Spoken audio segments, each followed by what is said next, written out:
पुराने वक्त की बात है, जब पहाड़ों के दरमियान जरका सल्तनत बसी थी। इस सल्तनत की सबसे बड़ी खासियत थी एक अजीब फूल, खून रंग का फूल। कहते थे कि जब भी ये फूल खिलता, तकदीर किसी बड़ी कुर्बानी का इशारा देती। सल्तनत में 10 प्रिंसेसेस रहती थी, सब एक ही बाप की बेटियां, लेकिन हर एक का मिजाज, सोच और ख्वाब अलग। सबसे बड़ी प्रिंसेस आयला खामोश और समझदार थी, जबकि सबसे छोटी रीमशा हर चीज से अनजान, मासूम सी। एक रात, जब चांद लाल रंग में डूबा हुआ था, महल के बाग में वो फूल अचानक खिल उठा। उसकी खुशबू ने पूरे महल को हिला दिया। बूढ़े दरबान ने सिर्फ इतना कहा, इस बार फूल ने दास जिंदगियों को चुना है। और उसी रात तीनों शीशे टूट गए, तकदीर का खेल शुरू हो चुका था। सुबह होते ही महल में अफरा तफरी मैक गई। सुल्तान ने 10 ऑन प्रिंसेसेस को दरबार में बुलाया। खून रंग का फूल को शीशे के पिंजरे में रखा गया था, और उससे अभी भी हल्की सी लाली तापक रही थी, जैसे जिंदा हो। शहजादी आयला ने सबसे पहले बात की, ये फूल सिर्फ खतरा नहीं, इम्तिहान है। तब शहजादी महर ने पुरानी किताबों का हवाला दिया। किताबों के मुताबिक, जब ये फूल खिलता है तो सल्तनत को बचाने के लिए 10 अलग रास्ते चुने जाते हैं। हर रास्ता एक प्रिंसेस के नसीब से जुदा होता है। सुल्तान का चेहरा पीला पड़ गया, क्योंकि इसका मतलब था कि बहनों को अलग होना पड़ेगा। सब बहनें बाग में इकट्ठी हुई। फूल के गढ़ हाथ पकड़कर उन्होंने कसम खाई, जो भी हो, हम एक दूसरे के खिलाफ नहीं जाएंगे। मगर रीमशा ने महसूस किया कि फूल का रंग और गहरा हो रहा है, जैसे किसी ने वादा तोड़ दिया हो, जो अभी हुआ भी नहीं था। रात के सन्नाटे में, जब महल सो चुका था, शहजादी जोया चुपके से बाग में आई। उसके हाथ में पुरानी चाबी थी जो सिर्फ शहजादियों के राजदार कमरे का दरवाजा खोलती थी। जोया हमेशा से ताकत और तख्त की ख्वाहिश रखती थी, जो उसने कभी किसी से बयान नहीं की। उसने शीशे का पिंजरा खोला। खून रंग का फूल उसकी तरफ झुक गया, जैसे उसकी नियत पहचान गया हो। अचानक फूल के बीच से एक आवाज उतरी, जो मुझे छुए, उसकी तकदीर बदलेगी, लेकिन कीमत होगी।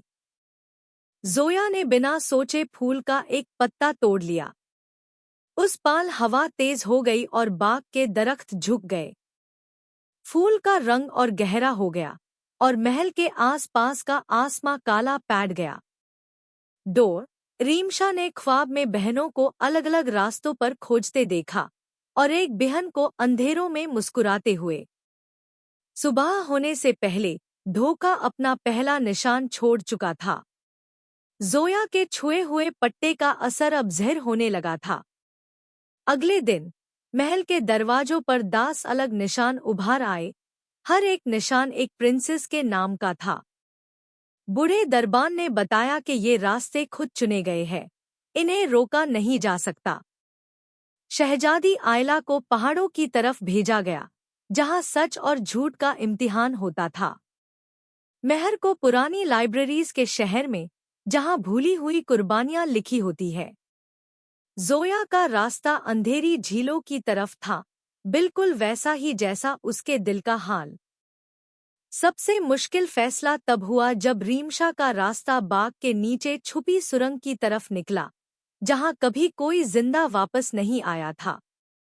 रीमशा डर गई, लेकिन उसने बहनों का वादा याद किया। जब 10 रास्ते खुल गए, खून रंग का फूल ने अपनी एक पंखुड़ी गिरा दी, जैसे काउंटडाउन शुरू हो चुका हो। अगर वक्त पर वापस न आए, तो सल्तनत का नामोनिशान मिट सकता था। तीसरे दिन, जब पहली पंखुड़ी जमीन पर गिर चुकी थी, महर पुरानी लाइब्रेरी के सबसे नीचे हिस्से तक पहुंच गई। वहां एक बंद किताब थी, जिस पर लाल रंग से लिखा था, खून रंग का फूल सच छुपता नहीं, बल्कि निकालता है। किताब के मुताबिक, ये फूल किसी खून से नहीं उगता, बल्कि घालत नियत से लाल होता है। जब कोई अपनी बहनों को नुकसान पहुंचाकर ताकत चाहने लगे, फूल उसकी सोच को रंग देता है। मेहर को समझ आ गया कि सल्तनत का खतरा किसी बाहर से नहीं, बल्कि अंदर से है। दूसरी तरफ रीमशा सुरंग के अंधेरों में एक कैद शहजादी की तस्वीरों तक पहुंच चुकी थी। वो तस्वीर जोया की थी, जो मुस्तकबिल का एक मुमकिन अंजाम दिखाती थी। रीमशा का दिल कांप गया, और जब जोया अंधेरी झील के पास खड़ी हुई, पानी में उसका अक्स लाल आंखों के साथ मुस्कुराया। फूल ने उससे चुना था, या फूल उससे बेनकाब कर रहा था। चौथी रात, जब खून रंग का फूल की आधी पंखुड़ियां गिर चुकी थी, सब प्रिंसेसेस वापस महल के बाग में जमा होने लगी। हर एक के चेहरे पर अपना अपना सच लिखा हुआ था। किसी ने दर्द देखा, किसी ने इल्म, और किसी ने अपनी असली सोच। महल ने आगे बढ़कर सब कुछ बयां कर दिया, किताब, सच और फूल का राज। सबकी नजर एक ही चेहरे पर जा टिकी, जोया।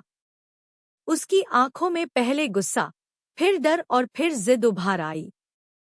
मैं सिर्फ वो लेना चाहती थी जो मेरा हक था, उसने कहा। रीमशा ने धीरे से कहा, लेकिन बहनों की कीमत पर नहीं। जोया ने फूल की तरफ हाथ बढ़ाया, मगर उस पाल फूल ने अपनी बाकी पंखुड़ियां जला दी। आसमां गरज उठा। फूल ने फैसला सुना दिया, जो अपनी नीयत बदलने से इनकार करेगा, वो अपना रास्ता खुद चुने जिए। जोया के कदम पीछे हट गए, लेकिन देर हो चुकी थी। एक रास्ता उसके पीछे खुल चुका था, अकेलापन। सुबह की पहली रोशनी के साथ खून रंग का फूल ने अपना रंग बदलना शुरू कर दिया। लाल धीरे धीरे हल्का होता गया, जैसे किसी का बोझ उतर रहा हो। जोया का रास्ता पूरी तरह बंद हो चुका था। वो जिंदा थी, मगर उसकी ताकत और तख्त की ख्वाहिश उससे हमेशा के लिए अलग कर चुकी थी।